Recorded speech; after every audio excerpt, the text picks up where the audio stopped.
আসসালামু আলাইকুম। প্রথমে মাপ চেয়ে নিচ্ছি, জনাব প্রধান উপদেষ্টা মহোদয় আসতে পারেননি, কর্মে ব্যস্ত আছেন। সেজন্য তিনি ৩৩২ নম্বর এআইকে আজকে পাঠিয়ে দিয়েছেন, আপনাদের সামনে হাজির।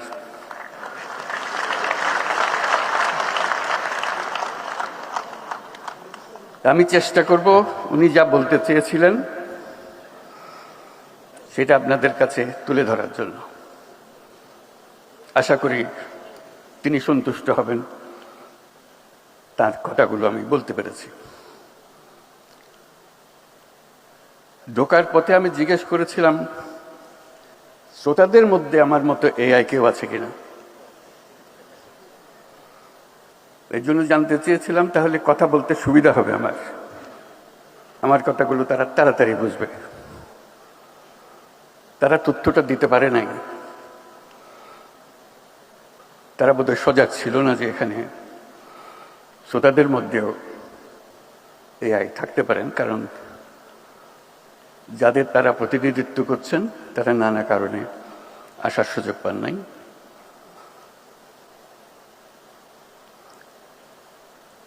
আজকে এটা গুরুত্বপূর্ণ সমাবেশ, তাতে কোনো সন্দেহ নাই। দেশের ভবিষ্যৎ নির্ভর করবে এই ধরনের সমাবেশে আমরা কি আলাপ করি, কি চিন্তা করি, ভবিষ্যতের জন্য কি স্বপ্ন দেখি, কিরকম প্রাতিষ্ঠানিক আয়োজন করি তার উপরে। কারণ আগামী বিশ্ব সম্পূর্ণ ভিন্ন ধরনের বিশ্ব, যেটা শুরুতেই এর কথা বলে একটু মনে করিয়ে দিলাম। এগুলি বাস্তব হবে, যেগুলো আমরা এখনো চিন্তাও করতে পারছি না, সেগুলি সত্যি হবে, বাস্তব হবে।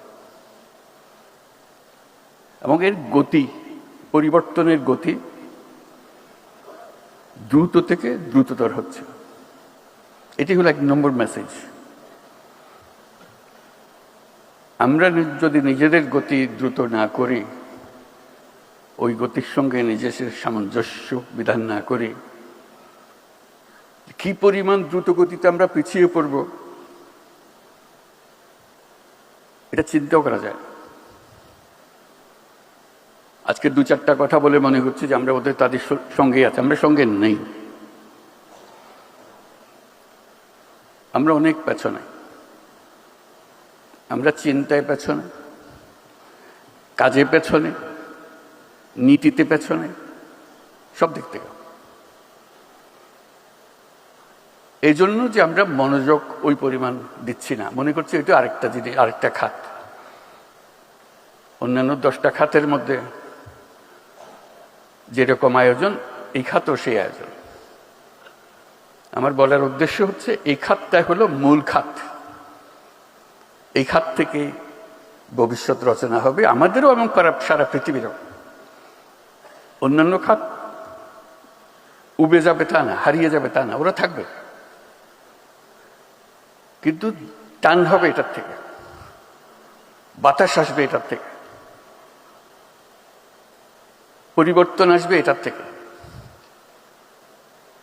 এটার ছোঁয়া পাবে অন্যান্য জায়গায়। ওর সঙ্গে সঙ্গ দেওয়ার জন্য তাকে প্রস্তুতি নিতে হবে। আমরা কোনো দিক থেকে এটার প্রতি সজাগ নই। আমরা সনাতন যে সমস্ত চিন্তা, সেটা এই খাতে নিয়ে আসার চেষ্টা করছি। এই খাতের চিন্তা ভিন্ন। আমি দ্রুত পরিবর্তনের কথা বলছি। একটা পরিবর্তন আমরা সবাই ওটা অনুভব করি যখন নিজ নিজ পরিবারের দিকে তাকাই, নিজের দিকে তাকাই। আমার অমুক বয়সে আমি কি করছিলাম, আমার এই বয়সে আমার ছেলে বা মেয়ে কি করছে, এটার একটা তুলনা করলে সঙ্গে সঙ্গে আছে। বাচ্চারা যখন এখন হাঁটতে শিখে, সে ফোন খুঁজে, সে জানে এখানে টিপ দিলে তার পছন্দের গান, পছন্দের নাচ এটা আসে, কান্নাকাটি করে। সে একটু একটু হাঁটতে শিখেছে, হাঁটার সময় সে দেয়ালে গিয়ে দাঁড়ায়, দেয়াল টেপে, সে মনে করি ওটা একটা স্ক্রিন, ওটাতে টিপ দিলে একটা কিছু হবে। তার চিন্তাই হচ্ছে ওইভাবে, তার ইশারাতেই কাজ হয়। এই যখন 10 বছর বয়সী হবে, আমাদের যে 10 বছর বয়স ছিল তার সাথে সম্পূর্ণ ভিন্ন। এর বয়স যখন 25 বছর হবে, আমরা যে 25 বছরের ছিলাম, সেই 25 বছরকে তার কাছে মনে হবে গুহা মানব। তোমরা গুহায় ছিলা, তোমাদের সঙ্গে কথা বলে লাভ কি? তোমরা তো আমাদের কথা বুঝবে না, ওদের ভাষা অন্যরকম। কাজে ওই গতিটা আমাদের চিন্তায়, ভাবনায় আমরা কোনো রকম অ্যাডজাস্ট করতে পারছি না। আমরা অনেক কথা বলছি, সুন্দর সুন্দর কথা, সব ভালো কথা, কোনোটাই কিছু, এটা আমাদের কথা, 100 বছর আগের পুরনো কথা। এখনকার যারা, তারা ওইভাবে চিন্তা হতে করছেই না। এই যে দূরত্ব সৃষ্টি হচ্ছে আমাদের, যেখান দিয়ে আমাদের মূল স্রোত যাবে জীবনের, মূল স্রোতে আমরা এই বয়সী মানুষ নেতৃত্ব দিতে পারছি না, নেতৃত্বে অক্ষম আমরা, আমাদের কোনো দোষের কারণে না। আমাদের মাথা ওইভাবে কাজ করে না যেভাবে তাদের মাথা কাজ করে। 10 বছরের বাচ্চা ভীষণ রকম খেপে যায় যে বাবাকে, মাকে বোঝাতে পারছে না সে, কারণ ওই তো দূরত্ব। এই দূরত্বটাকে কিভাবে সামাল দেওয়া যায়? আমরা আজকে যা আলোচনা করছি সবকিছু হলো পুরনো আমলের কথাবার্তা। আমি ঢালাওভাবে বললাম, কথাটা চেপে ধরার জন্য, কিন্তু আসলে তাই। সেজন্য আমরা ইরিলেভেন্ট হয়ে যাচ্ছি। যখন দ্বন্দ্ব হয় তখন আমরা বুঝতে পারি না কেন এই দ্বন্দ্ব হচ্ছে। দ্বন্দ্ব হচ্ছে এই জন্য, তাদের দৃষ্টিতে আমরা গুহাবাসী। গুহাবাসীকে নগরবাসী কিভাবে কথাবার্তা বোঝাবে, এই ভাষা খুঁজে পাওয়া যাচ্ছে না। এটা নগরবাসী গুহাবাসীর, আজকে নগরবাসী বলছি, গুহাবাসী গুহারও আগে চলে যাবে, নগরবাসী আরো অনেক উপরে, অতি অল্প সময়ের মধ্যে দূরত্ব আরো বেড়ে যাবে। এই দূরত্ব সামাল দেওয়াই হলো আমাদের চ্যালেঞ্জ। এখন এখানে সিনিয়র সচিব শ্রীশু বলেছে, বিশেষ সহকারী আইসিটি মন্ত্রণালয় ফয়েজ বলেছে, আমরা নাগরিক সেবা দেওয়ার চেষ্টা করছি। আমি প্রথম দিন থেকে চেষ্টা করছি যে এটা কেন হবে না। মাঝে মাঝে কথাবার্তা হয়, কাগজপত্র দেখি, সরকারের পক্ষ থেকেও বলা হচ্ছে আমরা সবকিছু ডিজিটালাইজ করে দেবো, নাগরিক যে কোনো জিনিস তার কম্পিউটার থেকে পেয়ে যাবে। এটা কথা, বাস্তবে দেখি না। আমি সকল সচিবের সঙ্গে আলাপ করেছি, কেন হচ্ছে না, এই যে হচ্ছে, এই যে আমরা করেছি, আমরা এখানে একটা করেছি, এবং বেশিরভাগ হলো মন্ত্রণালয়ের ভেতরে, তার ডিপার্টমেন্টের ভেতরে। আমি ডিপার্টমেন্টের ভেতরে না, এটা মানুষের কাছে যেতে হবে। ডিপার্টমেন্টের ভেতরে হলে তো আগের মতো রয়ে গেল, শুধু মাঝখানে একটা কম্পিউটার দেখাইলাম। এটা মানুষের আয়ত্তে চলে যেতে হবে। সরকারকে সে দেখবেই না, সরকার মানুষের কাছে, সরকার কেন গিয়ে বসে থাকবে? সরকারের সার্ভিস যাবে, সরকার যাবে না। সরকারের প্রযুক্তি যাবে, সরকার যাবে না। একটা ইয়াং ছেলে মেয়ে সোৎসাহে কাজ করবে গ্রামে গঞ্জে, তারা তো তৈরি, তাদেরকে ট্রেনিং দিতে হবে না। ফয়েজও বলেছে, শিশু বলেছে, আমরা করেছি, আমরা মেনে নিচ্ছি করেছি, কিন্তু আমরা দেখি নাই, আপনারাও দেখেন নাই হয়তো।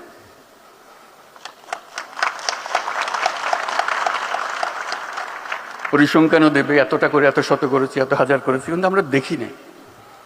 কেউ ঘরে আসে বলে নেই, দেখেন আমি এনআইডিতে যাওয়ার কথা, এখানে টাকা দিয়েছে, আমার এনআইডিতে দিয়ে দিছে। আমি বিশ্বাস করি না যে সেটা পারবে। আমি অবাক হয়ে গেলাম। এই গল্প কেউ ঘরে এসে বলে নাই, বন্ধুকে বলে নাই। যদি হয়ে থাকে তাহলে তো এটা সবার কাছে চলে যাওয়ার কথা। একই জিনিস তো, ও যেখানে সরকারের ধারে কাছে যাওয়ার দরকার নেই। সরকারের কাজ হলো জিনিসটা তৈরি করে দেওয়া, তারপর নাগরিকের কাজ করবে। এখন সরকার যেহেতু চাইছে না সবাই আমার কাছে আসতে হবে, আমার কাছে না আসলে আমার জীবন অসার। সেখানে এটা শক্তি, তথ্য প্রযুক্তির শক্তি। আজকে যে প্রতিনিয়ত আমরা বলে যাচ্ছি দুর্নীতি দুর্নীতি দুর্নীতি, একমাত্র কারণ হলো নাগরিককে সরকারের কাছে আসতে হয়। আসতে না হলে দুর্নীতি হওয়ার সুযোগ নেই। হবে, তারা আরো অন্য টেকনিক বার করবে, বিপক্ষী অন্য টেকনিক বার করবে, কিন্তু এই টেকনিকে হবে না, নতুন টেকনিক লাগবে। সেটার জন্য প্রতিষেধক বার করতে হবে। কাজেই যত প্রযুক্তি আমরা বলি, যত আশ্বাস দিই, সেটা বাস্তবে আসতে হবে।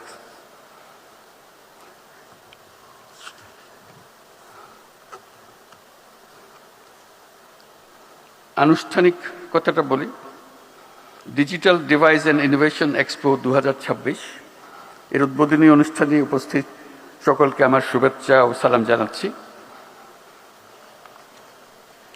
Digital device and innovation expo 2026-এর আয়োজনের সাথে সংশ্লিষ্ট সকলকে আমি আন্তরিক ধন্যবাদ জানাচ্ছি। আশা করি এই এক্সপো আমাদের উদ্বোধনী যাত্রায় এক নতুন দিগন্তের উন্মোচন করবে। আমরা এক বিশেষ সময় পার করছি। 24 গণ অভ্যুত্থান আমাদের সামনে অনেক সম্ভাবনার দরজা খুলে দিয়েছে, যার নেতৃত্বে ছিল তরুণরা। এই তরুণরাই নতুন বাংলাদেশের নেতৃত্ব দেবে। শুধু বাংলাদেশ নয়, এখানে আমার একটা কথা, আমরা শুধু বাংলাদেশের কথা বলছি। আমরা নতুন প্রজন্মের কাছে বাংলাদেশ একটা অংশ, গুরুত্বপূর্ণ অংশ, কিন্তু তারা বিশ্ব নাগরিক।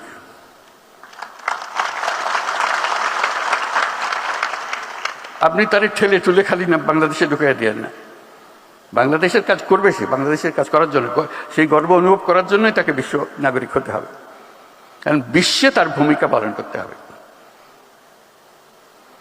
আমি একটা প্রচেষ্টা করেছিলাম, ব্যর্থ হয়েছি, বহুবার বলেছি, একটা অ্যাপ বানানো, শুধু একটা অ্যাপ বানানো, নামও দিয়েছিলাম শুভেচ্ছা।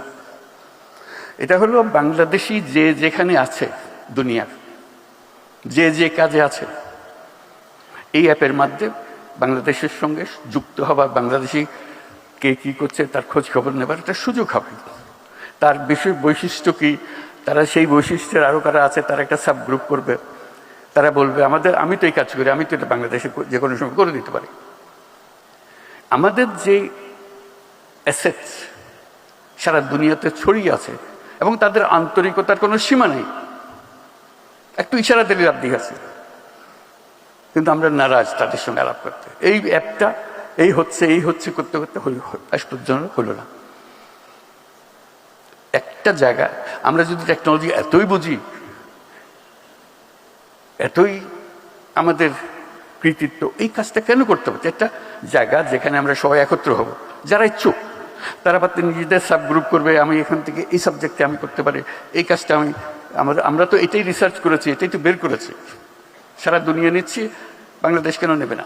আমি গিয়ে করে দিয়ে আসবো, বা আমার এখানে পাঠিয়ে দাও, আমি সব ঠিক করে দেবো, আমি থাকার ব্যবস্থা করব, কাজের ব্যবস্থা করবো, ইত্যাদি ইত্যাদি। সম্ভব, বিরাট রিসোর্স একটা। এই রিসোর্সটা আমরা ব্যবহার করতে পারছি না, অথচ আমরা মনে করছি যে প্রযুক্তিতে আমরা অনেক কিছু করে ফেলেছি। বহু করার আছে, বহু জিনিস আছে, যেটা আমরা হাতে দিচ্ছি, শুধু গদবাঁধা কথা বারে বারে উচ্চারণ করে যাচ্ছে। আমরা এখন একটা বিশেষ সময় পার করছি। 24-এর গণ অভ্যুত্থান আমাদের সামনে অনেক সম্ভাবনার দরজা খুলে দিয়েছে, যার নেতৃত্বে ছিল তরুণরা। এই তরুণরাই নতুন বাংলাদেশের নেতৃত্ব দেবে। শুধু বাংলাদেশ নয়, তারা গোটা বিশ্বের নেতৃত্ব দেবে। তাদের কোনোটাতে ঘাটতি নাই। আমরা শুধু টেনে রাখছি, তাদেরকে টেনে ধরছি। তাদেরকে ছেড়ে দিলে সে ঘুড়ির মতো উড়ে বেড়াবে। বর্তমান তরুণ প্রজন্ম আগেকার প্রজন্ম থেকে সম্পূর্ণ আলাদা। আমরা দেখতে একরকম, কথা বলি একরকম, মানুষ আমরা ভিন্ন। সে আমাকে অনেক পেছনে ফেলে চলে গেছে। যেহেতু আমি এত কম স্পিডে হাঁটি, সে আমার সঙ্গে পাল্লা দিতে পারে না। সে বিরক্ত হয়ে আমার ছেড়ে চলে যাচ্ছে। আজকের তরুণরা পৃথিবীর ইতিহাসের সবচেয়ে শক্তিশালী প্রজন্ম। এটা বিশ্বব্যাপী যে প্রজন্ম, এটা পৃথিবীর ইতিহাসে এত শক্তিশালী প্রজন্ম আর হয় নাই, এমন শক্তিশালী। তারা কি সর্বকালের শক্তিশালী? না, সর্বকালের শক্তিশালী না। এর পরের প্রজন্ম এর থেকে আরো বেশি শক্তিশালী হবে। এই দুই প্রজন্মের মুখ দেখা দেখি হবে না, এরকম অবস্থা। এর কথা এরা বুঝবে না। এইভাবে এটা চলবে। এই শক্তিটাকে আমরা কাজে লাগাতে পারছি, তাকে রিকগনাইজ করতে পারছে না, তাকে রিকগনিশন দিচ্ছেন। রিকগনিশন দিলে সে এগিয়ে আসতে পারতো, কাজটা করতে পারত। এই যে পরিবর্তন, এই যে শক্তিশালী হয়েছে, তার এসেন্সটা হলো প্রযুক্তি, যেটার বিষয়ে আমরা আলাপ করছি। ওর কারণেই সে ভিন্ন। সে আমার ছেলে, আমার মেয়ে, কিন্তু ওই যে বললাম, তার কাছে আমি গুহাবাসী। যেহেতু তার কাছে ওই শক্তি, আলাদিনের চেরাগ তার হাতে, এই আলাদিনের চেরাগ দিয়ে সে যা ইচ্ছা তাই করতে পারে। আমি একটা বাক্য রিপিট করি, আবারও এখানেও রিপিট করি। Younger you are, more powerful you are. যতই তরুণ ততই শক্তিশালী। এটা একটা খুবই সাধারণ বাক্য, কিন্তু এটার প্রয়োগ সাংঘাতিক। মা বাবার চাইতে ছেলে মেয়ে শক্তিশালী, চিন্তায়, ভাবনায়, দৃষ্টিতে আমরা স্বীকৃতি দিই না। নাতি নাতনির চাইতে দাদা দাদির চাইতে নাতি নাতনি মনে হয় অন্য গ্রহের মানুষ। একই পরিবারে আছে, দাদা দাদিও আছে, বাবা মা আছে, ছেলে মেয়েও আছে, কিন্তু ভিন্ন গ্রহের। আমরা মানতে চাচ্ছি না। তাদেরকে টেনে আমাদের গ্রহের মধ্যে চেপে রাখতে চাই, এখানে থাকতে হবে, খবরদারিটা করিস না, খবরদারি না, ওই খবরদারি করছি। তার শক্তি যাতে প্রকাশিত না হয়, এই চেষ্টা আমরা এত ডেডিকেটেড, যাতে তার শক্তি প্রকাশ না পায়, কে টের না পায় যেন তার শক্তি আছে। এরকম একটা সমাজ গড়ে তুলেছি আমরা। গত অভ্যুত্থানের একটা কথা স্মরণ করছি, সবাই পরিচিত। ইন্টারনেট যখন বন্ধ করে দেওয়া হলো, সমস্ত তরুণ সারা দেশে বিক্ষুব্ধ হয়ে গেছিল। সে বিক্ষোভের পরিমাণ এত ছিল, তারা ফুটন্ত তেলের মতো টকবক করছিল। কি হয়েছে? ইন্টারনেট বন্ধ করে দিয়েছে। কারণ বুঝতে পারেন ইন্টারনেটটা তার প্রাণের কত প্রিয় জিনিস, এটা সহ্য করতে পারতেছে না। এমন টকবক করলো এই উত্তেজনায়, শেষ পর্যন্ত এটা মহাশক্তিশালী একটা সরকারকে পালাতে হলো। এই ইন্টারনেট বন্ধ তার একটা বড় ভূমিকা রেখেছিল। এটা কত তার প্রিয়, তার মা বাবার কাছে হয়তো অত প্রিয় না, তার দাদাদের কাছে বুঝতেই পারে না কেন এটা করছে, কি হলো এটাতে।